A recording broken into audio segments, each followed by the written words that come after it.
Ready to find out who truly rules the One Piece world? From legendary pirates to unstoppable marines, we're counting down the top 20 strongest characters you need to know, from the weakest to the strongest. So without further ado, let's dive right in. Kicking off our list at number 20, we have Roronoa Zoro. He's the first swordsman of the Straw Hats, Luffy's right hand, a student of the strongest swordsman in the world. Zoro proves you don't need a devil fruit to dominate a battlefield.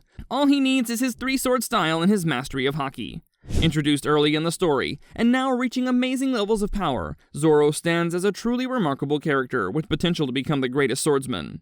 At number 19, we have Marshall D. Teach, popularly known as Blackbeard. Fans might joke that he's a dumb guy, but he's actually one of the biggest masterminds in One Piece. His cheapskate strategies and his unbelievable conquests make him the most unpredictable Yonko in the series. Blackbeard is the only pirate with the ability to utilize two fruits simultaneously, making him an unstoppable warrior to all that come against him. But then, let's identify someone who is actually Blackbeard's elder. At the 18th spot, we have Scopper Gabbin. Gabbin is a controversial and mysterious character, and most fans barely know anything about him. What we do know is enough. He served as one of Roger's top commanders. That alone tells us everything. Gabbin had to possess extreme mastery of haki and high-level combat skills to stand among the only pirate crew that ever reached the final island of the Grand Line. He's a remarkable fighter, an expert in battle, and honestly, at this point, he might be stronger than half the people fans argue about.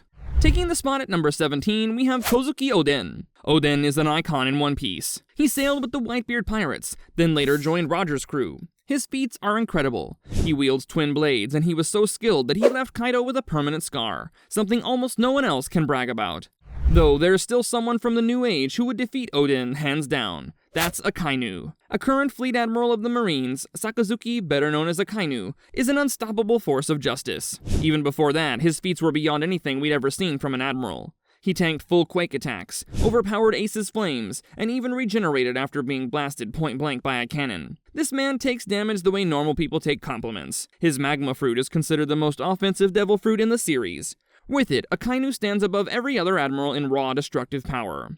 Now at number 15 is none other than Silver's Rayleigh. Rayleigh is one of the most feared swordsmen in One Piece. The Dark King is so feared that even the Marines won't try to arrest him, because they know the price would be way too high. And remember, this is Rayleigh after retirement. The man casually dominates battles while pushing 80. Honestly, if this is him old, his prime self was probably out there soloing squads of Marines. So yeah, monster is an understatement, but we'll leave it right there. And then at the 14th spot is Big Mom. Big Mom is one of the most terrifying pirates of both the new and old era. Her size, her cruelty, and her devil fruit make her a walking disaster zone. She has elite fruit abilities, like the ability to extract souls out of her victims. She can also make homies to support her in battle, and to aid her monstrous and insane battle style. Coming in at number 13, we have Sengoku, another Marine from the old era. Sengoku is the Marine veteran who can literally turn into a Buddha and back it up with immense haki control. He's an unstoppable force in the Marines, respected across the world and even feared by Akainu. In his prime, he was part of the 3 greatest Marines. When a guy can turn golden and explode things with palm strikes, you don't ask questions, you just run. Sengoku is the last Marine anyone wants to meet on a bad day, and he fully earns his number 13 spot. Next, at number 12, is the self-made god, Kaido. Kaido is known as the strongest creature on Earth, and at just 20 years old, he was already the strongest in his town, and was doing things that most pirates wouldn't dream of. Kaido ate the Uo no Mi, which allows him to transform into a blue dragon the size of 2 Eiffel Towers. Though huge, this size still doesn't justify how he was able to lift and transport the Onigashima Island.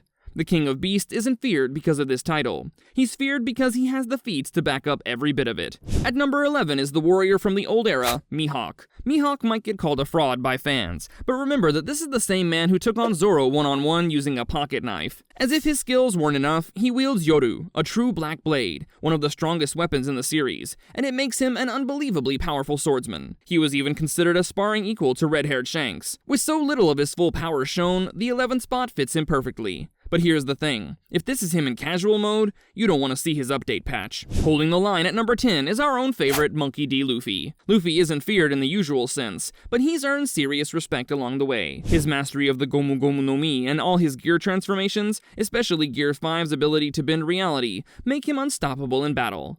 If Gear 5 and its Toon Force had a Yelp review, it would just say, "Warning, may break the laws of physics." At number 9, we have Monkey D. Dragon. Dragon's whole identity is shrouded in complete mystery. We We rarely get to see him on screen, but one thing's clear. He's the most dangerous criminal alive. That alone puts him in the big leagues. Then there's the way he makes his entire entrance with storm clouds and weather chaos. You undoubtedly know he's not just some average scallywag, he's the storm before the storm.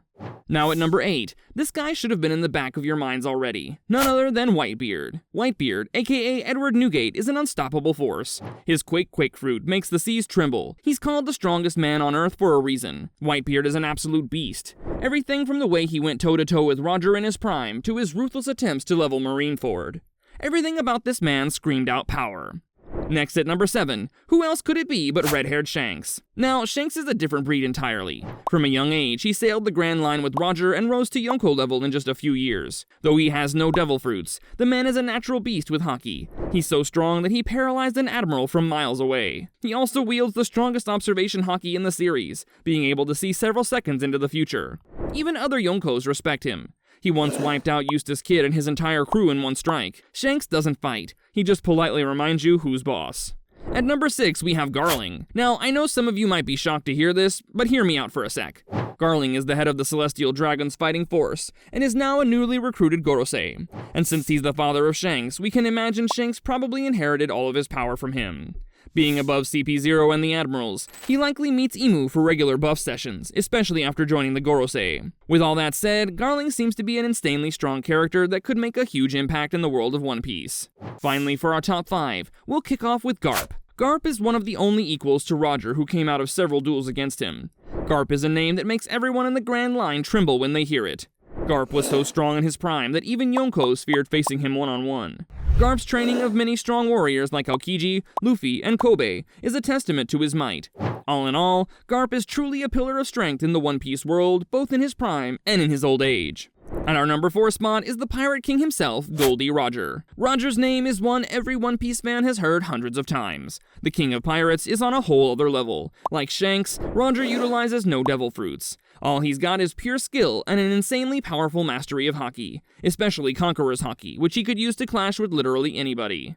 And now our first entry for the top 3 strongest characters in One Piece is Rox D. Zevik. Rox was the first pirate in charge before Roger's name. He was the greatest captain ever known, managing to pull monsters like Whitebeard, Big Mom, and Kaido into his crew. This man was an absolute menace and a nightmare for the world government. He didn't want wealth or fame, but the world itself. He could only be stopped by Prime Garp and Roger's team-up. Rox was so much of a pain that the world government had to wipe every trace of his existence from history to avoid any form of inspiration. And at number 2, we recognize Imu. Imu isn't a human. Rather, he's a dark celestial entity from way back in the Void Century. Though we haven't seen him in combat, it's almost certain he's Luffy's final antagonist. His powers are mind-boggling, from immortality, regeneration, and the ability to forcibly turn anyone into a mind-controlled demon through a contract called a Kuaru. The twist is that his contract doesn't even require consent. His Conqueror's haki is so strong that a single stomp can make even the toughest fall. While we've not seen him fight anyone yet, Luffy's definitely got his work cut out for him. And even though Imu seems like the real big bad of One Piece, there's still one name that stands above all: Joy Boy. Joy Boy isn't just a pirate, he's the first pirate. Mention his name and the world government trembles. They spent over 800 years trying to erase him, and they failed. His primary abilities are the Supreme King Haki, and a connection to the sun god Nika fruit. He's implied to be the original user of the Nika, and his life force was woven into the fruit after death, making Luffy inherit the will and power. And yes, Luffy's Gear 5 is just a mirror of Joy Boy's true power. If you think Luffy's Gear 5 is wild, Joy Boy was basically the beta version with unlimited power. And that wraps up our list. Those are the strongest in One Piece history, from Zoro to Joy Boy. Who surprised you the most? Which one of them would you rather call Nakama than a scurvy dog? Drop your thoughts in the comments before the next battle begins. If you love this video, check out the next awesome video that's appearing on your screen. Go ahead, click it.